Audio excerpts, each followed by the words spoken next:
if you're watching this right now, this is my good friend, Jay Calrissian. And Yep. Jay is an amazing human. He's really got life going for him all the time. This guy is a gas pedal floored human being who thrives. Frankly, he's just thriving in incredible ways, which is very, very inspiring. And one of the things that I had the privilege, truly the honor and privilege to do, is to coach this fine man through some Yeah, rough you did. points in his life and get him kind of over some of the challenges and struggles with a bit more ease and grace so that he could go from the survival place to now the thriving place. And I think I played about this much of a part in it because as a coach, the truth is he has to do all the work. And I just hold his hand, kick him in the ass, nudge him wherever need be. And so we're here today just to catch some of Jay's reflections about the coaching experience, how that went for him. What would he recommend for others in regard to that as they are working through their life challenges? Jay, welcome. Thanks, Roger. I just got to point out that that's kind of an understatement. I think you got me through the roughest time in my life, and it wasn't really this much of an influence. It was like a chunk like this, it was a big chunk. There were times when like my world didn't make any sense whatsoever, and you got to see into it in a way that nobody else did, but your insights and your knowledge that you brought to the table were transformative in my life, and their ripple effect is still with me today and everything that I do. It has been quite a journey, but I'm glad to be on the other side of that part of my life, and I appreciate you so much for doing that. Oh, well, thank you for that. And it's an honor to receive that. I always have a hard time with praise, but what the heck, I'm working on that aspect of myself. And I Yep. think that that's one of the things that is so important to understand about coaching in general. It is always a work in progress. And as we get through certain places, what ends up typically happening is people kind of up level a little bit. I think that's a fair way to say it. They become more engaged with life again instead of feeling kind of beat down, victimized, like, my God, what's happening? Now we've got some perspective back and we're able to really stand in that new perspective. Now we're orienting to the world in a new way. And what's interesting is every relationship we have is changed. They all are shifted. Some shift away, some shift closer, but life is going to change. And that can also be a disorientation. And so it's nice sometimes to revisit things. Like I personally have three mentors and coaches that I connect with just about weekly. And the reason is it's really more of a trade than it is getting directly mentored or coached. That's what they would tell you. But for me, no, I'm getting mentored and coached all the time because I'm not interested in standing still, in being stagnant.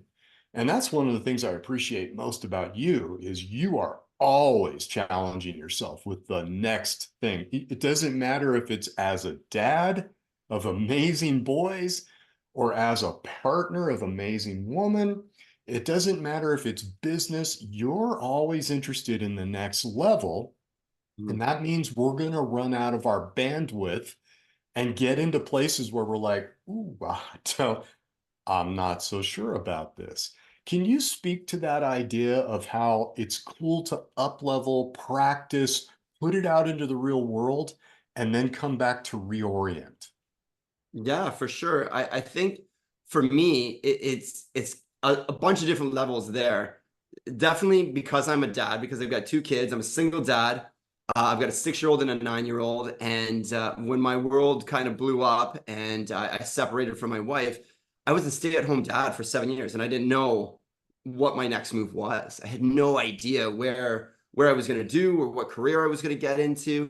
And I dabbled in a bunch of stuff, and it's very hard to come out of 7 years of not working a career, not having a boss, not having a job, not having those responsibilities, not making money, to all of a sudden, I've got a house, I've got a mortgage, I've got two kids, I've got to figure this all out real fast.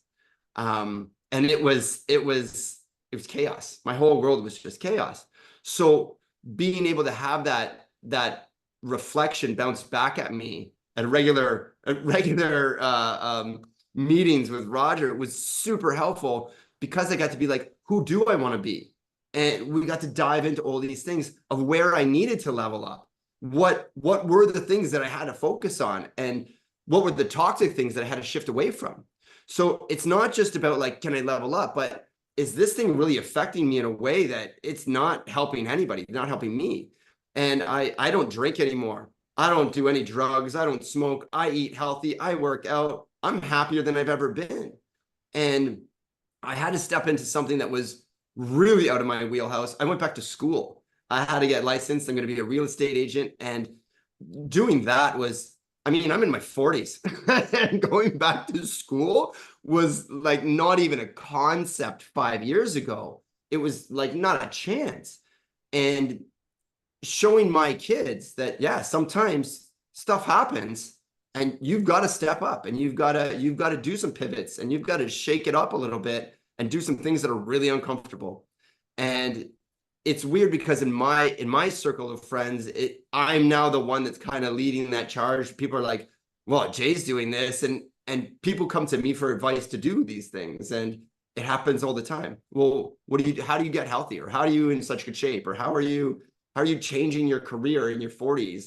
And I'm like, well, you just got to start doing it. You got to start doing these little bits, and it's like a muscle. You've got to train it. It's like anything.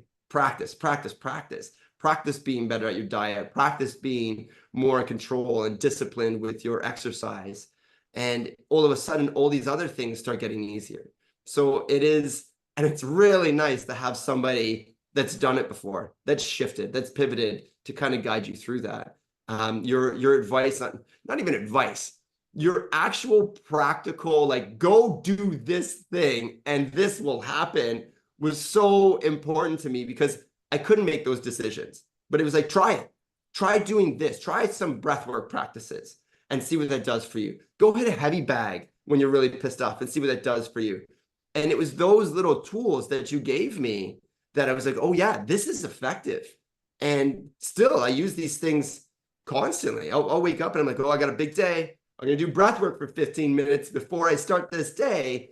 And it just sets me up in a whole different mindset.